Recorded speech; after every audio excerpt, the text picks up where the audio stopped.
বলেন তো কিয়ামত সংগঠিত হবে, পৃথিবীতে তো মানুষ থাকবে, কিন্তু আমরা তো জানি কিয়ামত হবে, কিন্তু বলা হচ্ছে পৃথিবীতে যখন মানুষ থাকবে না, পৃথিবীতে যখন মানুষ থাকবে না তখন কিয়ামত হবে, কিন্তু কোটি কোটি মানুষ তো পৃথিবীতে থাকবে।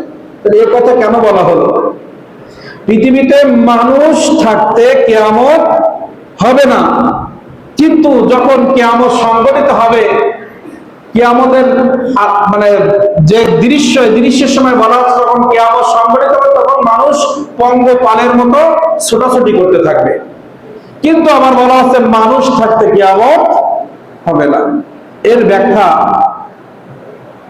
প্রকৃত ঈমানদার, প্রকৃত আল্লাহকে ডাকার মতো একজন ব্যক্তি, মানে লা ইলাহা ইল্লাল্লাহ মুহাম্মাদুর রাসূলুল্লাহ, এটা শুধু বলা নয়, এর উপর ইস্তেকামাত।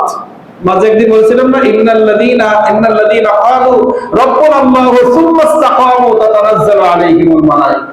পৃথিবীতে কোন একজন এলাকায় যদি একজনও ঈমানের উপর ইস্তেকামাত থাকা ব্যক্তি থাকে, ওই এলাকায় রহমত নাযিল হয়। ওই একটা মানুষের জন্য সবাই সেই রহমতটা পায় এবং ফেরেশতা ওইখানে নিয়োজিত থাকে।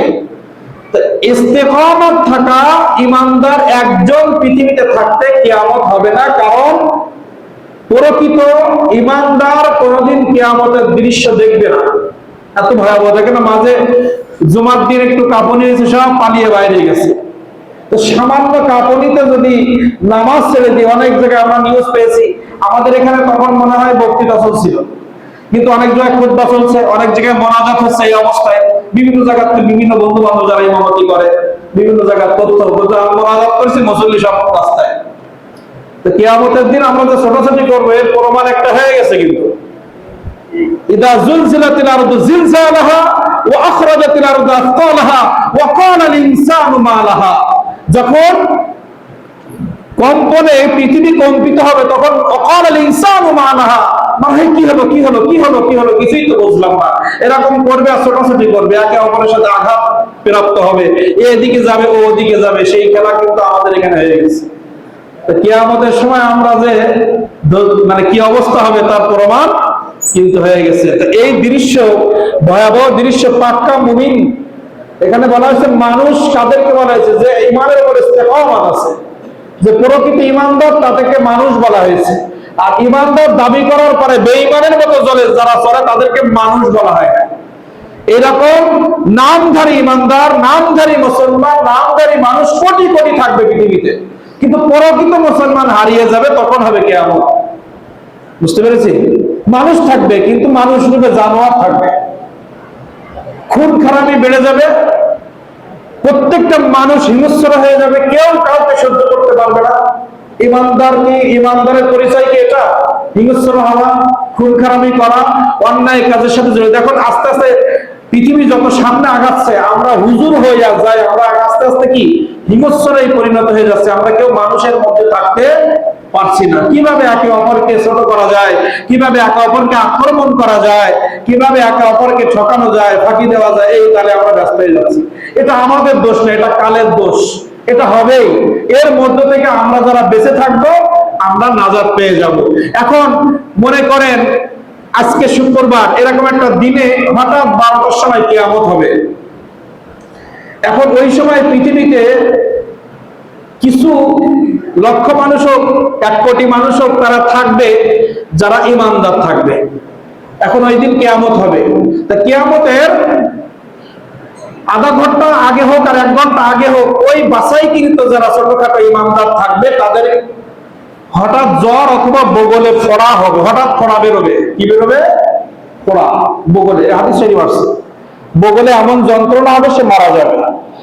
এখন বলতে পারি তার লাশ তো পৃথিবীতে থাকবে, কেউ দাফন করার মতো থাকবে না। লাশ থাকলে থাকবে, লাশের তো কোনো মূল্য নাই, রুহু তো চলে যাবে। ও লাশ যারা বিমানে অ্যাক্সিডেন্ট করে মারা যাচ্ছে, তাদের তো টুকরাও পাওয়া যায় না। পাওয়া যায়? তাদের লাশ দাফন কিভাবে হয়? লাশের কোনো মূল্য নেই। আমি এখন মারা যাই, আমার রুহুটা হয় ইল্লিয়িন আর সিজ্জিনে চলে যাবে। এই দুনিয়ায় তো আর সে থাকবে না। যখন কবরে রাখা হবে, প্রশ্নের সময় রুহুটা কিছুক্ষণ দেওয়া হবে, আবার রুহুটা নিয়ে যাওয়া হবে। যদি আযাব দেয় রূহ ততক্ষণ আযাব দেবে, ততক্ষণ রূহ সেখানে থাকবে, সে আযাবটা ভোগ করবে, আবার রূহ চলে যাবে। তো রূহটা যখন ফোড়া হবে, মানুষ মারা যাবে, তার লাশ পড়ে থাকবে, সে তো আযাব বুঝবে না, রূহটা তো জান্নাতে চলে গেছে, সেখানে গিয়ে আবার বডি তৈরি হয়ে গেছে আল্লাহ তাআলা। সে পাখির আকৃতিতে থাক আর পশুর আকৃতিতে থাক আর যে কোনো একটা আকৃতিতে আল্লাহ তাআলা তাকে জান্নাতে রাখবে। কিয়ামতের ময়দানে মূল আকৃতি দিয়ে আমাদের আবার উঠাবে, যে ফেস আমরা আছি এই ফেসে আমাদের ওঠাবে। তো যাই হোক, আমরা মানুষ হওয়ার চেষ্টা করি। আমরা হয়তো মনে করতেছি এখনো তো আল্লাহর ওলি আছে পৃথিবীতে, এখনো আলেমরা আছে, এখনো তো আমরা কিছু মানুষ আছি আল্লাহকে ডাকা, কিয়ামত হয়তো হবে না। কিন্তু একটা কথা মনে রাখবেন, কিয়ামত যদি শুক্রবারে নির্ধারণ হয়ে যায়, আগামী শুক্রবার, তা আগামী শুক্রবার দুপুর 12টায় যদি কিয়ামত আল্লাহ তাআলা নির্ধারণ করে ফেলে, 11টার আগে ইমানদারদের মউত হয়ে যাবে, মানুষদের মউত হবে। মানুষ বানাইছে কার? যারা ইমানদার আল্লাহওয়ালা তাদেরকে মানুষ বানাইছে। কোটি কোটি মানুষ কিয়ামতের দৃশ্য দেখবে, কিন্তু তারা মানুষ আকৃতিতে জানোয়ার থাকবে, তারা মানুষ থাকবে না। প্রকৃত মানুষদেরকে কিয়ামতের 1 ঘন্টা আগে হলেও আল্লাহ মৃত্যু দিয়ে তাদের রূহটাকে পৃথিবীর থেকে উঠায় নিবে। শুধুমাত্র জানোয়ার আকৃতির মানুষগুলো কিয়ামতের দৃশ্য দেখবে, কাফের বেঈমান মুশরিক মুনাফিকরা কি কিয়ামতের দৃশ্য দেখবে। এজন্য আমরা সতর্ক থাকি। পৃথিবী গোল্লায় যাক, মানুষ জাহান্নামের কাজ করতেছে করুক, কিয়ামত যে কোনো সময় হতে পারে, আমি অন্তত ভালো হই, আমি একজন মানুষ, আমি প্রস্তুত থাকি। আমরা অনেক সময় মনে করি এই যে জাহেলি যুগ চলছে, কিয়ামতের আগের সময় এসে গেছে, আমরা সবাই মনে হয় খারাপ মানুষ। না, আপনি আমি এই পৃথিবীটাকে ভালো করে মনে রাখবেন, আপনি আমি এবং পৃথিবীর সব যত 100 কোটি মানুষ থাকে, 150 কোটি মানুষ থাকে, এই 150 কোটি মানুষের ভিতরে 100 কোটি মানুষ যদি মনে করে আমরা তো ভালো, আমরা এই পৃথিবীটাকে ইসলামের রাষ্ট্র হিসেবে কায়েম করে আমরা যেভাবে ইসলাম প্রতিষ্ঠা করে আমরা রাজত্ব করব, আল্লাহ না চাইলে হবে না। আপনাকে আমাকে ইসলাম রাষ্ট্র প্রতিষ্ঠার কাজে লেগে থাকতে হবে, আল্লাহ চাইলে হবে। যদি আপনি আমি ইসলাম কায়েম না করতে পারি, আমরা জাহান্নামে যাব না। আল্লাহ তাআলা দেখবে আমার পথে আছে কিনা, কারণ কিয়ামতের আগে আপনি যতই চেষ্টা করেন অন্যায় দাবাতে পারবেন না, এটা তো আল্লাহ রাসূলের কথা। আপনি আফসোস করবেন কেন? আপনি আমি তাহাজ্জুদ করব, দান সদকা করব, 100% আল্লাহর গোলামি করব, তারপরেও জুলুম নির্যাতন হবে, ঠেকাতে পারবেন না। আপনি এলাকা কন্ট্রোল করবেন, এলাকায় চলবে, যেভাবে হোক এই এলাকার থেকে জুলুমকারী মানুষ তৈরি হবে, এটা রাসূল সাল্লাল্লাহু আলাইহি ওয়াসাল্লামের ভবিষ্যৎবাণী। ইসলামী রাষ্ট্রও যদি কায়েম হয়, তারপরেও জুলুমকারী মানুষ পৃথিবীতে থাকবে, এ আপনি হটাতে পারবেন না। এটা তো কিয়ামতের আলামত। এজন্য আপনাকে আমাকে চিন্তা করতে হবে, কিয়ামতের সময় যে মানুষ আকৃতিতে জানোয়ারদের উপরে যে কিয়ামত সংঘটিত হবে, ওই তালিকায় যেন আমি না যাই।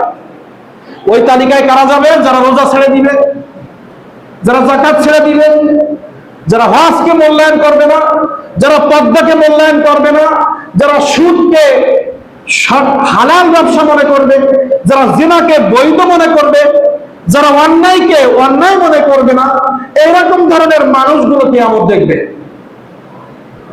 কিন্তু ওই জামানার ভিতরে যারা আল্লাহর গোলামি করবে জীবন বাজি রেখে, তাদের মৃত্যু কিয়ামতের 1 ঘন্টা আগে হলেও 2 বগলে ফোড়ার এসে হয়ে যাবে। আল্লাহ তাআলা তাদেরকে উঠায় দিবেন, তাদের উপরে আযাব দিবেন না। এজন্য জামানার দোষ দিবেন না। আমরা সবাই খারাপ না, জামানা জামানার কায়দায় চলবে। কারণ 1500 বছর আগে আমার নবীজি বলেছেন, ওয়াল আসর, আমি যে যুগে এসেছি এই যুগ আমার জামানায় বিলীন হবে না, কিয়ামত পর্যন্ত এই জাহেলিয়াত থাকবে। এটার প্রমাণ আছে সূরা আসর, যেটা আমরা প্রতিদিন পড়ার চেষ্টা করেছি। ওয়াল আসর, আমার নবীজি রাহমাতুল লিল আলামিনের উপরে আয়াত নাযিল হয়েছে, ওয়াল আসর। রাসূল সাল্লাল্লাহু আলাইহি ওয়াসাল্লাম বলেছেন, যুগের কসম করছি আমি, সময়ের কসম করছি আমি, ইন্নাল ইনসানা লাফি খুসর।